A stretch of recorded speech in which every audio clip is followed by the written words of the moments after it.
So here we have a Hornby D49. It's the older ring-filled motor type.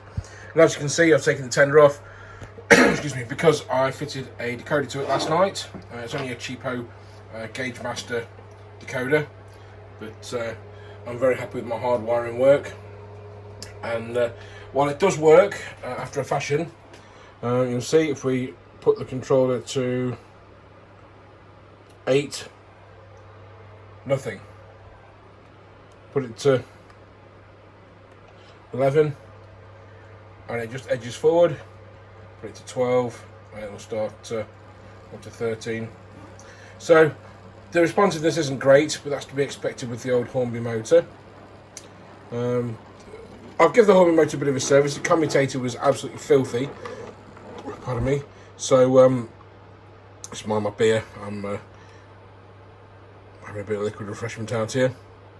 Yeah, so it does the same going backwards. We'll put it to 11. It'll just start inching backwards. Up to 12, 13. It starts running a lot smoother.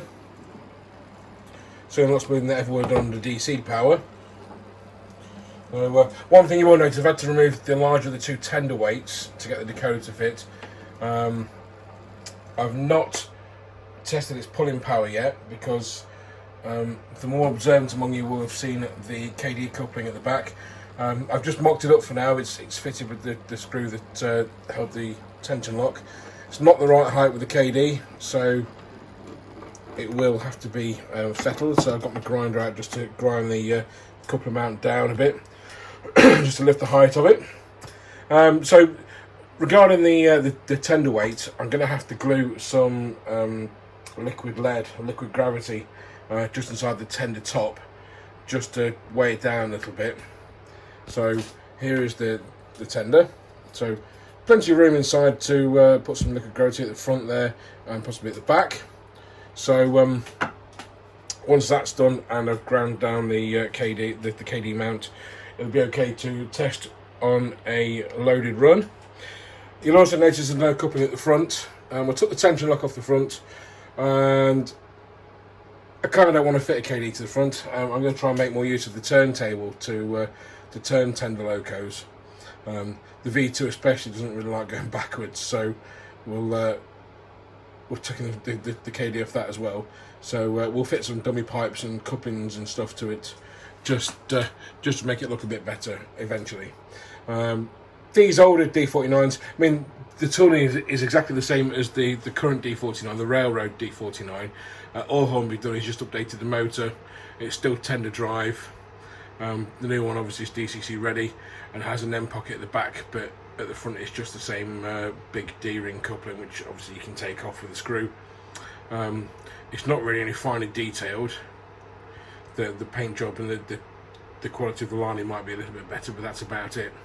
So this one, I believe this one is 62750, the Pychley.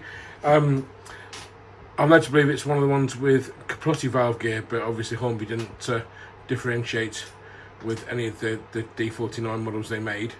So pending rename and renumbering, it's going to stay as it is. I may even just leave it. It's good enough for me.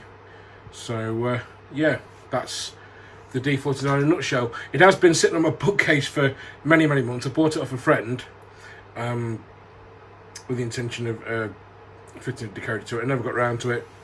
And then when I bought my V2, it came with a Gaugemaster chip already installed, so I took that out of that, replaced it with the DCC Concepts one.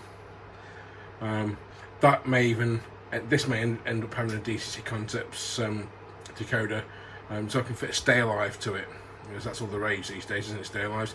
And they are, you know, a really great thing to have. And my J72 has a Stay Alive fitted, and it doesn't stop on any dodgy bits of track.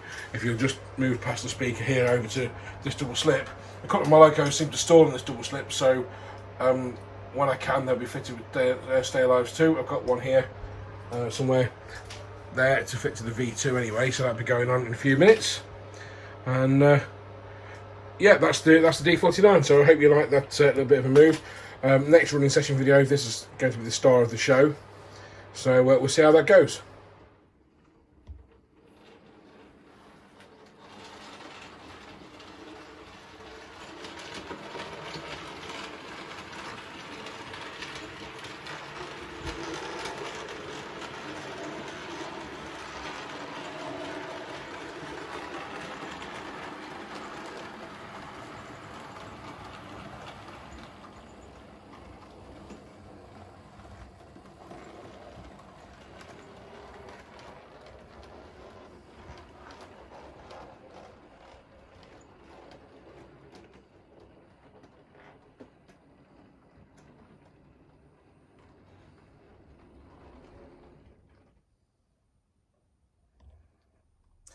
You see in front of you the chassis from my Bachmann V2.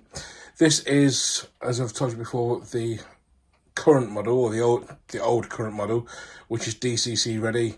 It's not the split chassis version, it's the newer version, which has the same body but a different chassis. And I've got a DCC Concepts Zen Black decoder fitted to this, and I've just fitted a Lais DCC Stay Alive pack, because this double slip that you see just to the left of the shot here, it keeps stalling on it. So we fitted a high power Stay Alive capacitor just to keep it going over the braking track. So I've not tested it yet, so here goes. So it's usually running forwards, but it doesn't really matter. So usually about there, it'll stop. So it's still stalling, but it's still moving. If we move it at a slower speed forwards, hopefully. So a little bit of a stall there, but nothing untoward. And there as well, but the power in the Stay Alive is keeping it moving. So it's not as good as I wanted it to be. I was hoping it'd carry moving at the same sort of speed like the J72 does, but with this being an old loco, maybe it's not as good at that. But it doesn't sort of stop completely, it stalls and then keeps going. So if we run it through it like a higher sort of, yeah, I suppose it's not too bad. Let's just run it there off screen, and then we're going to run it back at sort of full tilt. Oops. So, oops, just seen it, not seen it off screen, just bump into the coaches. Nothing to see here, it's all good. So, yeah, that works absolutely fine. I'm happy with that. So, let's just push it back into shot. So that's the V2 with the Stay Alive fitted. The other loco of mine that doesn't like that double slip is my Bachmann V3, but unfortunately, due to it having an X21 decoder and a PCB that doesn't accept Stay Alives, there's nothing I can do about that until somebody comes up with an X21 decoder that has solder pads for a Stay Alive, or wires for a Stay Alive. And hopefully, if DCC Concepts are watching this video, which I doubt, Richard, Brighton, please do a next 18 chip with a Stay Alive option, solder pads or wires. It's sorely needed. The only other alternative is to change the circuit board in the V3, which is a big job, and I don't really want to do that. I'd rather just have something that fits straight to it. But there you go, that's the, I've tidied it up as well. Let me just zoom into it and you'll be able to see. So, there's the Stay Alive chip. The decoder is in this little housing here. There's a slot in there, and the decoder sits into it. So I've taped the Stay Alive over the top, and then we've just taped the wires down over the top of the motor, just to tighten them up, and the body should fit on top of that. So if I put the body on, and then come back to you in a second, we'll see how it looks. So you can see now it runs absolutely fine.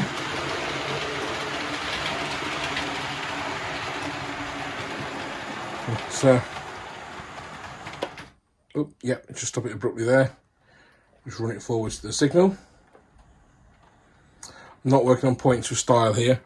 Right, so yeah, so that's the Stay Alive fitted to the V2. It fits really well. It's not the smallest of Stay Alives, but it does fit quite snugly inside the loco. So that is reassuring for some of my other locos. The L1 could certainly do with it. So we'll be ordering one of those in a week or two. And as you can see here, we've had a loaded test run of the D49. So what we'll do is we'll stick that back in the fiddle yard now. So let me just grab controller. Okay. Oops. So she's going back off. One thing I've noticed, an issue with this, because some of my track is a little bit uneven. Now I've removed the weight from the 10mm D49. It doesn't like some of the track, especially if it's pulling stock that isn't as free running as I'd like. So, but yeah, it's doing okay. Let's just give you a shot of it going to the fill yard. There we go. And that runs absolutely lovely. Yes, it's a little on the noisy side, but I'm very, very happy with that. And now if we just swing back round to the V2, there we go. And we'll put her, or him, or it, we'll put the V2 in the platform. Is it a her, is it a she? Or does it not matter these days?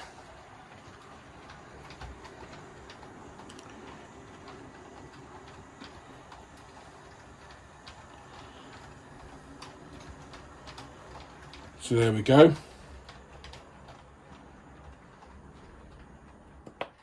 Very happy with that. And sorry, I'll give you a view of my shoulders. I'm putting the controller down. I hope you've enjoyed that short little video.